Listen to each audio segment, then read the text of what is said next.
App ಕಿ ಅದಾಲತ್ನಲ್ಲಿ information and broadcasting minister Manish Tiwari ಮೇಲೆ ಇರುವ ಆರೋಪ. ಇವರ ಪಾರ್ಟಿ ನರೇಂದ್ರ ಮೋದಿ ಅವರಿಗೆ ಹೆದರುತ್ತೆ.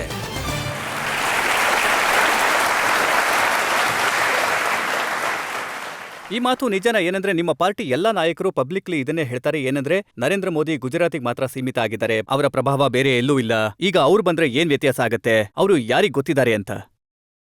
ನೋಡಿ ರಜತ್ಜಿ, ಆ ಥರ ಏನಿಲ್ಲ. ಯಾಕಂದ್ರೆ ನಾವು ಗುಜರಾತ್ನ ಮುಖ್ಯಮಂತ್ರಿಗೆ ಅಥವಾ ಬಿಜೆಪಿಯ ಯಾವುದೇ ನಾಯಕರಿಗೆ ಹೆದರ್ತೀವಿ ಅಂತ ಏನಿಲ್ಲ.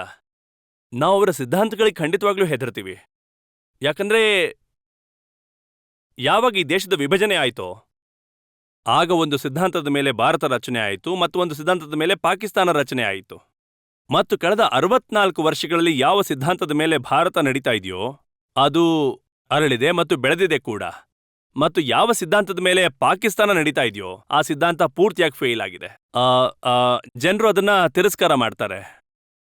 ಒಂದು ತುಂಬಾನೇ ಇನ್ವರ್ಸ್ ರೀತಿಯಿಂದ, ಯಾಕಂದ್ರೆ ನನ್ನ ಹಿಂದಿ ಅಷ್ಟು ಚೆನ್ನಾಗಿಲ್ಲ, ನಾನು ಹಿಂದಿ ಮಾತಾಡೋ ರಾಜ್ಯದಿಂದ ಬಂದಿಲ್ಲ, ಒಂದು ತುಂಬಾನೇ ಇನ್ವರ್ಸ್ ರೀತಿಯಿಂದ ಆ ಒಂದು ಏನು ಫೇಲ್ ಆಗಿರುವಂತ ಸಿದ್ಧಾಂತ ಇದೆಯೋ ಅದನ್ನ ಭಾರತದ ಮೇಲೆ ಹೇರೋ ಪ್ರಯತ್ನ ಆಗ್ತಾ ಇದೆ.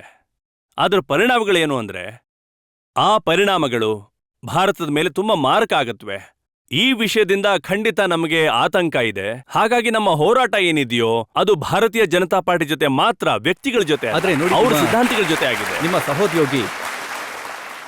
ನಿಮ್ಮ ಸಹೋದ್ಯೋಗಿ ಮಂತ್ರಿಯಾಗಿರೋ ಜೈರಾಮ್ ರಮೇಶ್ ಅವರು ಹೇಳ್ತಾರೆ, ನರೇಂದ್ರ ಮೋದಿ ಗುಜರಾತಲ್ಲಿ 3 ಚುನಾವಣೆಗಳನ್ನ ಗೆದ್ದಿದ್ದಾರೆ. ನಿಸ್ಸಂದೇಹವಾಗಿ ಅವರು ಒಳ್ಳೆ ಚುನಾವಣಾ ಪ್ರಚಾರ ಮಾಡ್ತಾರೆ. ಮೋದಿ ಕೇವಲ ನಿರ್ವಹಣೆ ವಿಷಯದಲ್ಲಿ ಮಾತ್ರ ಅಲ್ಲ, ಬದಲಿಗೆ ಪ್ರತಿ ಹಂತದಲ್ಲೂ ಕಾಂಗ್ರೆಸ್ಗೆ ಸವಾಲಾಗಿದ್ದಾರೆ ಅಂತ. ನೋಡಿ, ಅವ್ರ ಸಿದ್ಧಾಂತ ಭಾರತಕ್ಕೆ ಸವಾಲಾಗಿದೆ. ಯಾಕಂದ್ರೆ ಈ ಐಡಿಯಾ ಆಫ್ ಇಂಡಿಯಾ ಏನಿದೆಯೋ, ಈ ಭಾರತದ ಕಲ್ಪನೆ ಏನಿದೆಯೋ, ಆ ಭಾರತದ ಕಲ್ಪನೆ ಯಾವಾಗ ಧ್ರುವೀಕರಣ ಆಗುತ್ತೋ, ಅದು ರಾಜಕೀಯವಾಗಿರ್ಬೋದು ಅಥವಾ ಸೈದ್ಧಾಂತಿಕವಾಗಿ ಕೂಡ ಇರ್ಬೋದು, ಆಗದು ಜಾತ್ಯತೀತತೆ ವಿರುದ್ಧ ಕೋಮುವಾದ ಆಗತ್ತೆ.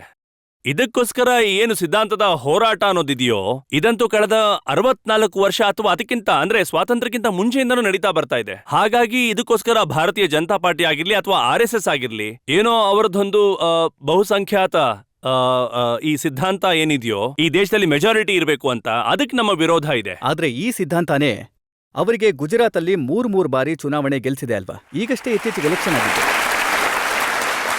ನೋಡಿ. 6 ಸೀಟ್ಗಳು ಏನು ಕಾಂಗ್ರೆಸ್ ಹತ್ರ ಇತ್ತೋ, ಯಾವಾಗ್ಲೂ ಆ 6ಕ್ಕೆ 6 ಸೀಟ್ಗಳ ಮೇಲೆ ಈಗ 1 ತಿಂಗಳ ಮುಂಚೆ ನೋಡಿ ಚುನಾವಣೆ ಮತ್ತೆ ಉಪಚುನಾವಣೆ ಮಧ್ಯೆ ವ್ಯತ್ಯಾಸ ಮಾಡೋ ಅವಶ್ಯಕತೆ ಇದೆ. ಮತ್ತೆ ನಾನು ನಿಮ್ಗೆ ವಿಷಯ ಹೇಳ್ತೀನಿ. 2002ರಲ್ಲಿ ನಾವು ಗುಜರಾತ್ನ ಚುನಾವಣೆನ ಸೋತ್ವಿ. 2004ರಲ್ಲಿ ಯಾವಾಗ ಲೋಕಸಭೆ ಚುನಾವಣೆ ಆಯ್ತೋ ಆಗ 26ರಲ್ಲಿ 12 ಸೀಟ್ನ ನಾವು ಗೆದ್ವಿ. 2007ರಲ್ಲಿ ನಾವು ಗುಜರಾತ್ನಲ್ಲಿ ವಿಧಾನಸಭೆ ಚುನಾವಣೆನ ಸೋತ್ವಿ. 2009ರಲ್ಲಿ ಯಾವಾಗ ಲೋಕಸಭಾ ಚುನಾವಣೆ ಆಯ್ತೋ ಆಗ 14 ಸೀಟ್ನ ಗೆದ್ವಿ.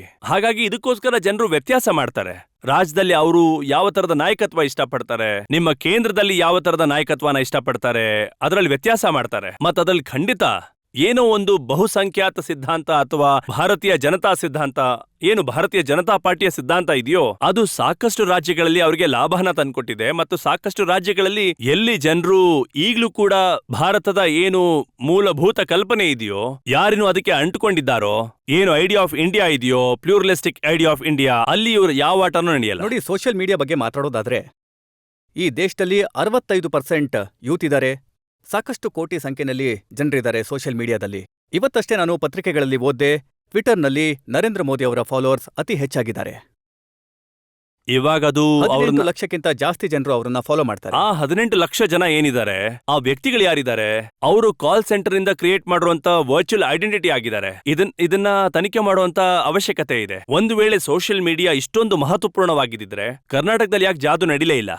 ಇದಕ್ಕೋಸ್ಕರ ಇದೊಂದು ಪ್ರಚಾರ ಪ್ರಸಾರ ಮಾಡೋ ಸಾಧನ. ಕೇಳ್ಪಟ್ಟೆ ಏನಂದ್ರೆ, ನೀವು ನಿಮ್ಮ ಪಾರ್ಟಿಗೋಸ್ಕರ ಸೋಷಿಯಲ್ ಮೀಡಿಯಾನ ಹೇಗೆ ಇನ್ಫ್ಲೂಯೆನ್ಸ್ ಮಾಡೋದು ಅನ್ನೋದ್ರ ಬಗ್ಗೆ ಒಂದು ದೊಡ್ಡ ಯೋಜನೆ ಮಾಡಿದ್ದೀರಾ ಅಂತ.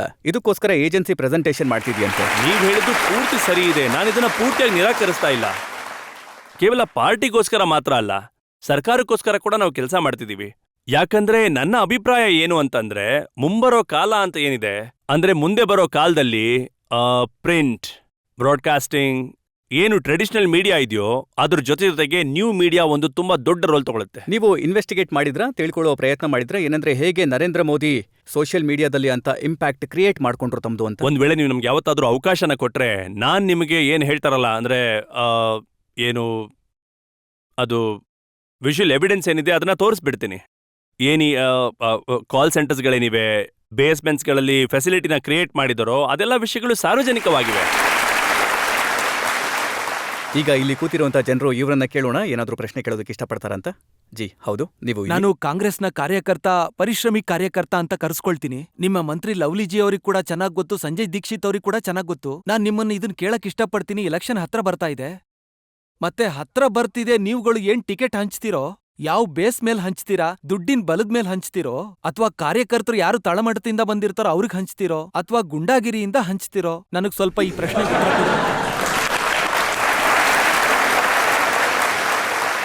ನಾನು ನಿಮ್ಮ ಈ ದುಃಖ, ನೋವು ಮತ್ತೆ ಸಂವೇದನಶೀಲತೆ ಏನಿದೆಯೋ ನಾನು ಅದನ್ನ ಪೂರ್ತಿಯಾಗಿ ಅರ್ಥ ಮಾಡ್ಕೋತಾ ಇದ್ದೀನಿ. ಒಂದ್ ವೇಳೆ ನಾವು ಟಿಕೆಟ್ನ ದುಡ್ಡಿಂದ ಹಂಚಿದ್ರೆ ಅಥವಾ ನಾವು ಟಿಕೆಟ್ನ ಗೂಂಡಾಗಿರಿಯಿಂದ ಹಂಚ್ತಿದ್ರೆ ಇವತ್ತು ನಾನಿಲ್ಲಿ ಕೂತ್ಕೋತಾ ಇರಲಿಲ್ಲ.